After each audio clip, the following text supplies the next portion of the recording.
అన్నమయ్య జిల్లా మదనపల్లె పట్టణంలో kidney racket గుట్టు రట్టయింది. విశాఖపట్నానికి చెందిన సూరిబాబు భార్య యమున కిడ్నీని గోవాకు చెందిన రంజన్ నాయకకు ఇచ్చేలా బ్రోకర్లు ఒప్పందం కుదుర్చుకున్నారు. విశాఖపట్నానికి చెందిన పెళ్లి పద్మ, కాకర్ల సత్య ఇద్దరూ కలిసి వైజాగ్ చెందిన సూరిబాబు భార్య యమునను మదనపల్లె గ్లోబల్ ఆసుపత్రికి తీసుకొచ్చారు. వైజాగ్ చెందిన యమునకు మదనపల్లెలోని గ్లోబల్ ఆసుపత్రిలో గుట్టుగా కిడ్నీ మార్పిడి చేస్తుండగా యమున మృతి చెందింది. విషయం తెలిసిన మృతురాలి భర్త సూరిబాబు 112కు కాల్ చేసి ఫిర్యాదు చేయడంతో మదనపల్లె పట్టణంలో కిడ్నీ రాకెట్ వెలుగులోకి వచ్చింది.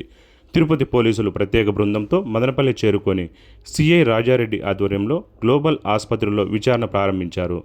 గ్లోబల్ ఆసుపత్రిలో జరుగుతున్న కిడ్నీ దందా బయటపడడంతో గ్లోబల్ ఆసుపత్రి డాక్టర్ శాశ్వతిని పోలీసులు అదుపులోకి తీసుకున్నారు. అన్నమయ్య జిల్లా ప్రభుత్వ ఆసుపత్రుల సమన్వయ అధికారి డాక్టర్ ఆంజనేయులు, కోడలే గ్లోబల్ ఆసుపత్రి నిర్వాహకురాలు డాక్టర్ శాశ్వతి. ఇందులో డాక్టర్ ఆంజనేయుల ప్రమేయం పైన ఆరా తీస్తున్న మదనపల్లె పోలీసులు కేసు పూర్తి స్థాయిలో విచారణ చేసి వివరాలు వెల్లడిస్తామన్న మదనపల్లె 2వ పట్టణ సిఐ రాజారెడ్డి మీడియాకు తెలిపారు.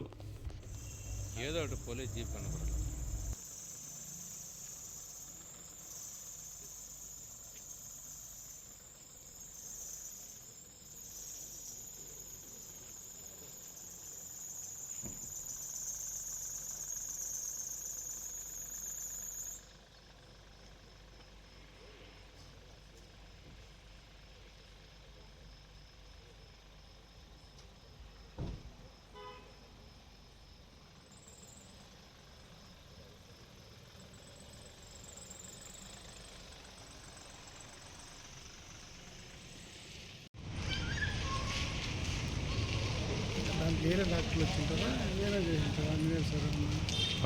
కోడలు